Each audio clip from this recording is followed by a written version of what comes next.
Trauma dibantai Malaysia dan Indonesia, Vietnam rela revisi undang-undang. Wow, kata itulah kita sematkan untuk timnas Nguyen, yang mana secara mengejutkan ini lagi rame di sosial media bahwasanya mereka sudah mengubah, ya bukan mengubah sih, semacam merevisi undang-undang kewarganegaraan yang mana dinilai untuk membuka jalan, mempermudah langkah mereka untuk menaturalisasi. Yang menjadi pertanyaan, apa sih undang-undang yang mereka revisi, kan gitu? Apa impactnya dan apa sebenarnya yang terjadi? Oke, jadi kita ketahui sebenarnya Vietnam ini sedang lagi masa melempem, ya, masa terburuk mereka mungkin dalam persepak bolaan.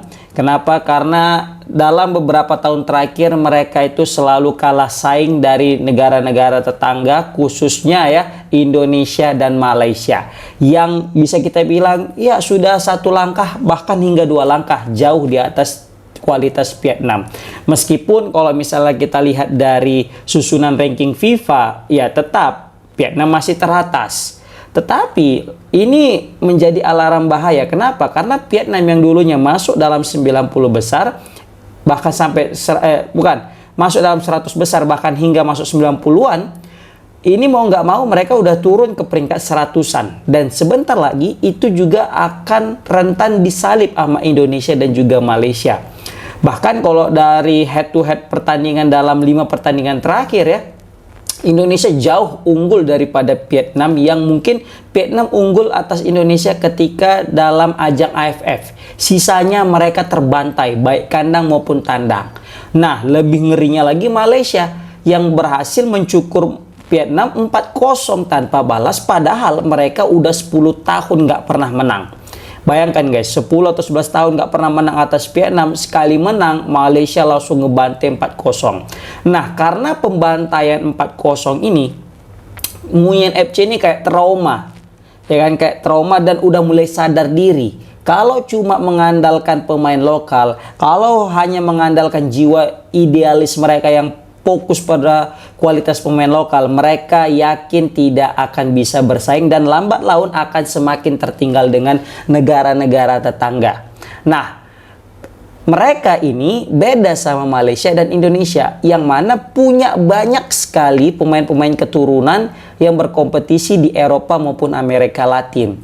Ditambah lagi mungkin sangat ketatnya ya tentang proses naturalisasi di Vietnam, sehingga ada semacam ya ide atau mungkin ya solusi lah untuk menanggulangi masalah ini, yaitu dengan cara merevisi undang-undang kewarganegaraan mereka.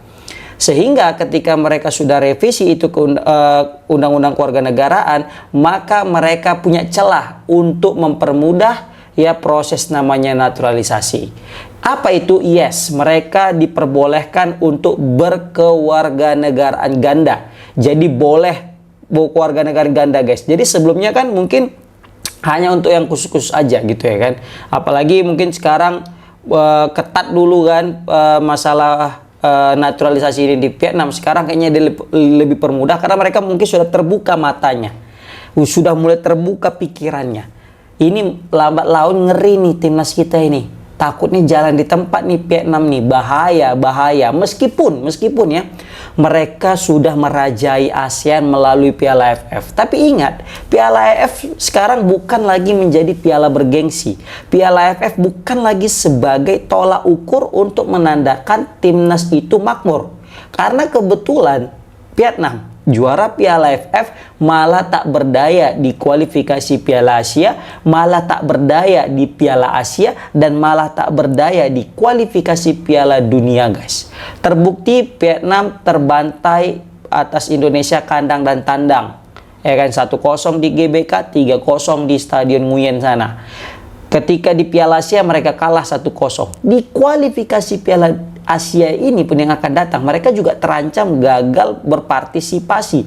Kenapa? Karena Malaysia yang sudah dulu menaturalisasi, sekarang sudah mulai kelihatan aksinya dan betul-betul punya prestasi.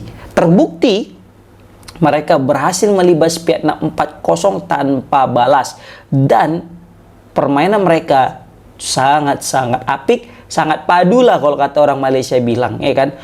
Bahkan mereka mendatangkan pemain baru yang notabene mungkin belum pernah bergabung dengan pemain-pemain sebelumnya, baru main tapi udah langsung padu dan menciptakan gol-gol yang sangat spektakuler. Pemain striker daripada Başakşehir itu kan, Istanbul Başakşehir yang botak itu, oh keren banget.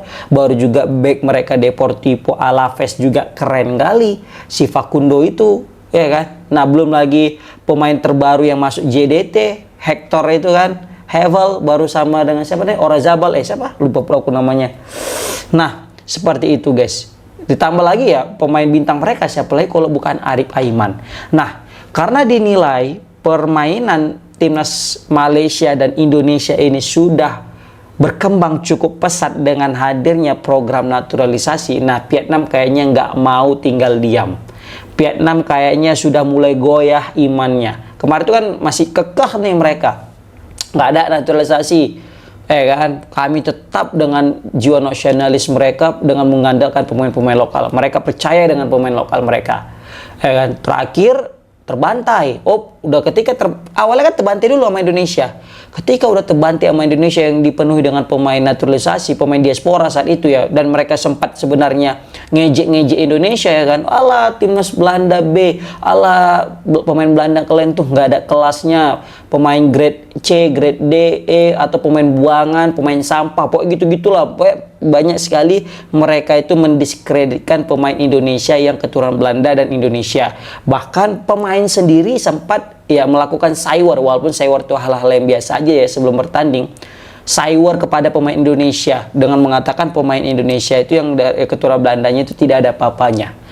Ternyata mereka terbantai guys. Bahkan saking kesalnya Justin Abner, dia sampai nge-tweet easy game gitu kan, easy win atau easy game gitu pokoknya. Saking kesalnya, dan dia balas kekesalan itu dengan mengatakan alah kemenangan yang mudah, pertandingan yang mudah menghadapi Vietnam. Ketika itu mereka sukses membantai 3-0 di kandang Vietnam. Nah, karena kegagalan mereka di kualifikasi Piala Dunia atas Indonesia yang sangat superior saat itu, nah disitulah mulai terpikir sedikit otak mereka untuk menaturalisasi, dan terbukti mereka langsung naturalisasi Nguyen Son.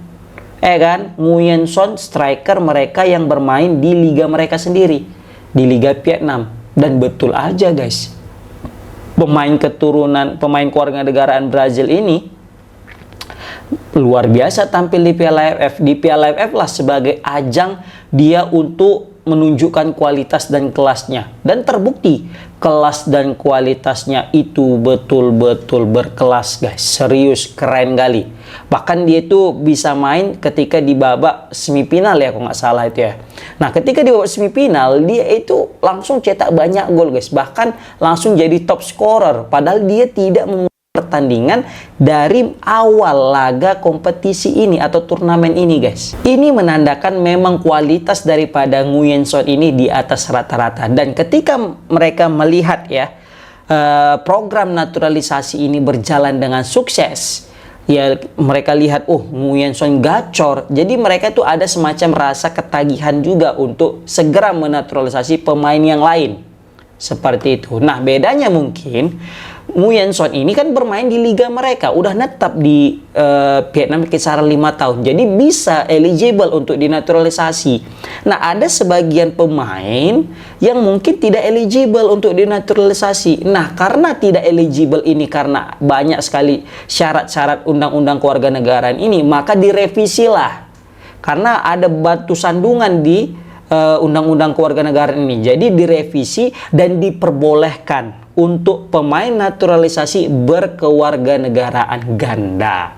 Nah, dengan harapan mereka bisa mendatangkan pemain yang lebih banyak lagi sebagai pemain Vietnam ke depannya. Karena kebetulan Vietnam ini lagi terancam gagal untuk tampil di Piala Asia tahun depan. Kenapa aku bisa bilang terancam gagal? Mereka udah kalah 4-0 atas Malaysia di kandang mereka di Bukit Jalil. Udah. Sedangkan nanti untuk fase lolos itu ditentukan melalui head to head. Maka secara tidak langsung, mau tidak mau, mereka harus ngebantai kembali Malaysia dengan skor yang at least 4-0 atau mungkin 5-0. Sehingga nanti di penghujung akhir bukan lagi head to head tapi selisih gol.